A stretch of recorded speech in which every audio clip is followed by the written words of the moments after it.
nullified. They all melt away.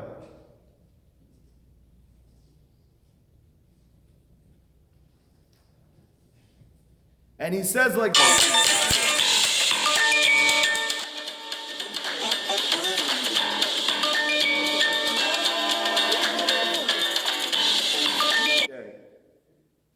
it's still recording? Yes. It got that song in there? See, this is what's going to make Tzion go off the... They're going to hear that song and everyone's going to say, this is different. Okay. So I'm going to just bring you to the end of this Torah, and I want to teach you what it says. Okay?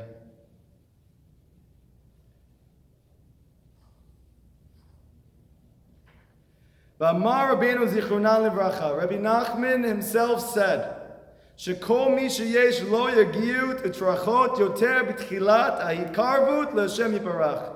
That whoever experiences great toil and struggle at his beginning of trying to draw close to Hashem, honestly, in truth, meaning I'm really, really, really want to. I'm really trying to. Dayenu sheyesh lo maniot rabot gedolot. He experiences numerous and great obstacles. Kagoa me'avir v'ishto, from his father, v'ishto, from his wife, v'hodno, from his father-in-law, or mishano b'nei adam, or from anybody in the world, any person, shenomanim u'magavim oto me'od, who obstructs and hinders him greatly. Don't be so religious. Don't be so fanatical. Take it easy. Why are you going to the woods for an hour? That's bizarre practice. Why don't you spend that time working instead for more money? Why would you go into the river and ask Hashem for your zivug there, go on J-date and go find somebody? Is that still alive? Is that thing around anymore? It's not. People don't use it? Does anybody use that? No? Don't want to admit it? Okay. So, there is such a thing called investing your effort somewhere. Rabbi Nachman says, instead of wasting your time with intermediaries, take it and go back to the source of the reality. Rabbi Nachman says, you don't know how complex it is to find your zivug. How many different interconnected realities are taking place in order that you should finally meet your zivug, find love with your zivug, to increase and in the peace and the love that's in your relationship. This is all the concept of zivug. Rabbi Nachman says you don't even have a blip in the screen about what needs to take place in all the physical and spiritual reality for you to meet your zivug. So that sounds very overwhelming, no? That doesn't sound like I can just go on J-Swipe and figure it out. They have that still? That's also gone? No? Everybody knows? Okay, so the answer is there's nothing for you to worry about. You simply have to go to the source of all of these complexities, to go to the source of all these realities. And then it's not a problem anymore. You don't need this thing to come into this person, to come into this experience, to come into this connection, so that one day your cousin's mother's brother brings home the girl of your dreams. You can simply say to Hashem, Hashem, I want to get married. And you scream to Hashem for hours in the field. And you leave the field and a girl says, what were you just saying? And you found your zivug. Now to us that sounds crazy. What are you talking about? What about my hishtadlut? You pick your hishtadlut.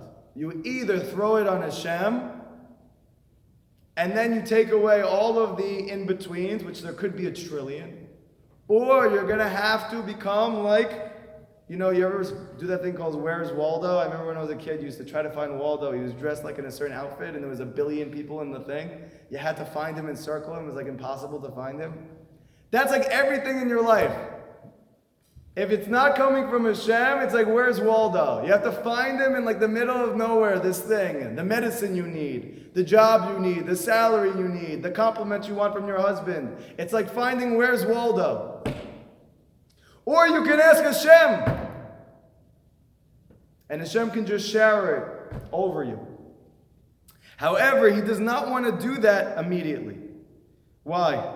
He's going to have somebody or people who are creating obstacles for you to be able to experience this thing called yira, this thing called amunah. Uminiyot mechamat mamon. There's also obstacles that come from money. These are also maniyot. Ushare maniyot vikuvim uvibolim. And there's other obstacles, hindrances, conundrums of the mind. Shemish tadchim lepanav umonim oto ma'od. And they obstruct him greatly. V'hu tzarich liyageh v'yitroach ma'od l'shabram. So that he must toil and struggle very hard to break all of them. Ko elogiyut v'trachot yesh lo b'tchilat itakarvut hem tova gadol adam. And all of these toils and all of these struggles at the beginning of his drawing closer to Hashem are very good for you. It's very good for that person. Why? Why is that good?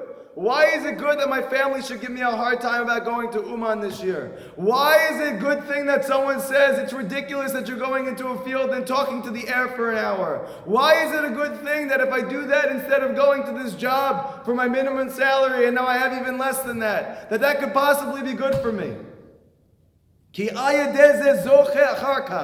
Because after this, you become zoche, you merit. Afterwards, the kabel haber kedusha v'tara. You're able to makabel and to receive a tremendous influx of godliness and purity. Ki al yedei giyut shabbat chilot naaseh kli. Because through the toil at the beginning of that journey, and the beginning doesn't necessarily mean 1 day or 1 month, it could be years, it's still the beginning. You're creating a kli. That every single effort, every korban, every sacrifice that you make to get close to Hashem, despite all the obstacles, you don't realize that you're creating a kli that you can't see. And you're adding another piece to the kli, to the vessel, and another piece to that vessel, and another piece to that vessel. And the greater the toil and the struggle that you experience in that beginning, yesh lo kli gadol. You're going to have an even greater kli, an even greater vessel. To be able to receive the light of godliness. And to get close to Hashem. And this is what it says. They will be seen before Hashem in Zion.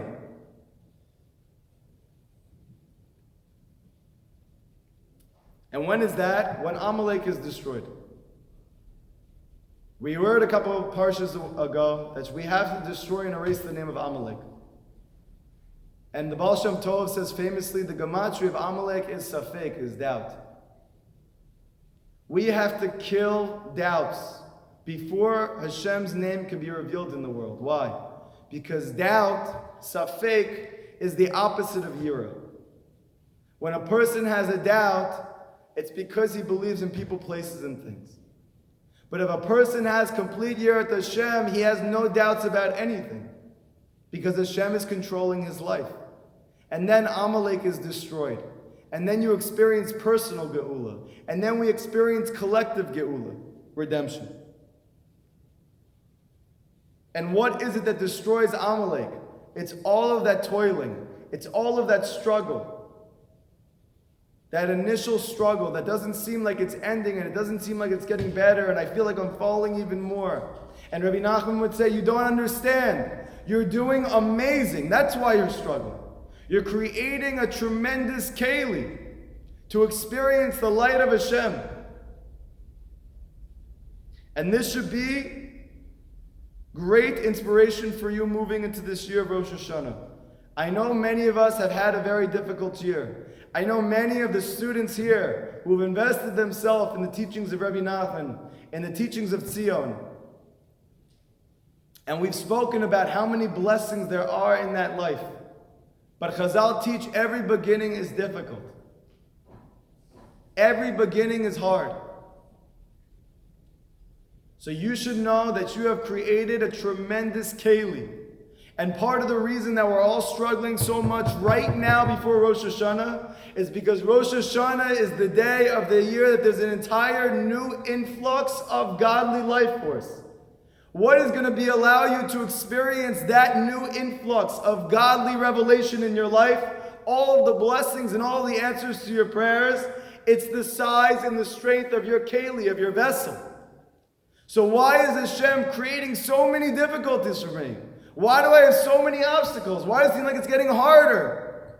Because we're in Elul right before Rosh Hashanah. That this is the time that we make the most incredible vessel for ourselves. So when Rosh Hashanah comes, and Be'ezrat Hashem, we're going to be in Ummah next to Rabbeinu, praying for all the Jewish people. There we are going to have the greatest keli that ever was. And we're going to usher in the coming of the Mashiach. And all of that toil is why? To create a greater vessel. I give everybody a blessing here, that no matter what happened this year, Rosh Hashanah is a brand new start. Rabbi Nachman used to say that Hashem taught me a secret that even the greatest tzaddikim didn't know. It's the secret of Rosh Hashanah. It's the secret of chidush, of a new reality in the world. What's part of that secret? How much you have to go through before you can have it revealed to you. I have gone through tremendous isurim in my life. And never more so than after I connected to Rabbi Nachman's teachings and I found the truth of truths. And even though it felt like this was not ending, and in fact the intensity of the suffering or the challenges, the obstacles was getting more and more and more, there was a point where because I did not give up, there was a complete breakthrough. Because every single difficulty is actually adding to your kli.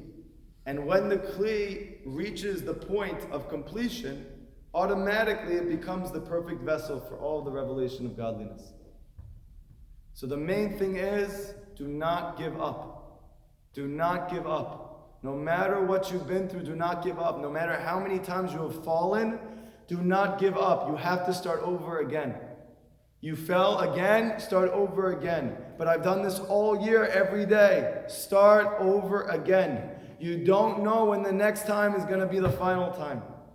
And how nebach, how chaval would it be if you have one more time and that's it? It doesn't mean you're not going to struggle anymore. It doesn't mean you're not going to have difficulties anymore. But you're going to have yira. You're not going to be fazed when there's a COVID virus in the world. You're not going to be fazed when there's a governmental decree. Why? Because you know that there's nothing else besides Hashem. That famous example I gave, and then we'll end the class. And I'll wish you a sweet new year. They arrested the Baal Tanya. He was the student of the Maggid HaMezrich, was the student of the Baal Shem Tov, the creator and founder of Chabad Chassidus, in which the whole entire Chassidus is founded on two things. By anyone, by Breslov, by Chabad, anybody. These two things. Yirat Hashem, there is nothing else besides Hashem. And I have no concern of people, places, and things. That's one.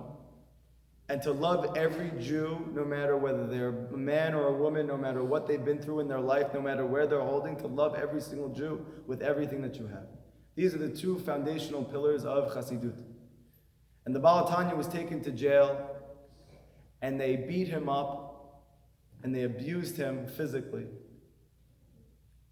And like many people, when they see you believe in Hashem and they think it's a complete joke, he takes his gun, he points it at his head, and he says, "Where's your God now?" And he looked up with complete sincerity, with no anxiety, and he said, "You are more afraid of that gun than I am." And the guy quivered and he dropped the gun on the floor. Can you ever get to the point that you believe in Hashem like that? Yes. In fact, this is our destiny. That the final revelation of godliness is complete yira of Hashem. That we all recognize there is nothing else besides Hashem in our life. And this is the direct mission of Mashiach ben David, to reveal this reality to all of us. Be'ezrat Hashem, this Rosh Hashanah is the final one without Mashiach. And we should all get to experience the year of Hashem, not pulsating anxiety down our spine, fear of negative things taking place of our life. But we should elevate that back to Hashem and know that every single thing that happens in your life is for one reason, Rabbi Nachman says, because of Hashem's infinite love for you. To believe that. And the way to believe that is to talk to Hashem. To talk to Hashem, please. You have 1 week until Rosh HaShana. Spend as much time as you can talking to Hashem about everything. Everything. What's your favorite color? Tell Hashem, I'm not kidding. Everything you would tell your best friend, tell Hashem. Say everything to Him. And you will have a gigantic keli to receive all blessings, all good, all peace, all love, all health, all joy in your life, in the life of your family, your friends, and all of Klal Yisrael. Bezrat Hashem, we should say the Mashiach, B'mirav Yameinu, Amen, V'amen. Class is over now. If anybody has any questions, the class is over. So I know you guys don't want to disrespect or anything. I know I went over.